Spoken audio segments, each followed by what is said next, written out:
सूरह आल इमरान की आयत 128। रब का इरशाद हुआ, ए नबी सल्लल्लाहु अलैहि वसल्लम, इस मामले में आपको कोई इख्तियार नहीं, अल्लाह ताला इनकी तौबा कबूल करे या इन्हें अजाब दे, इसलिए कि वो जालिम हैं और इनके जुल्म में कोई शुबा नहीं, लिहाजा वो सज़ा के हकदार तो हैं, मगर ये भी तो हो सकता है अल्लाह इन्हें हिदायत दे दे। पस मंज़र में ताइफ का वाक़या जहन में लाइए।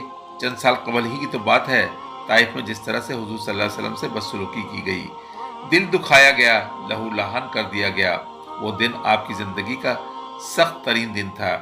ऐसे में जिब्राइल अलैहिस्सलाम आते हैं और अर्ज़ करते हैं, पहाड़ों का फरिश्ता हाजिर है, हुक्म दे तो दोनों पहाड़ों को टकरा दूं। ये ताइफ की वादी दरमियान में आकर पिस जाएगी। हो सकता है इनकी आइंदा आने वाली नस्लें हिदायत के रास्ते पर गामजन हो जाएं। ये थे हमारे प्यारे नबी हज़रत मोहम्मद मुस्तफ़ा सल्लल्लाहु अलैहि वसल्लम।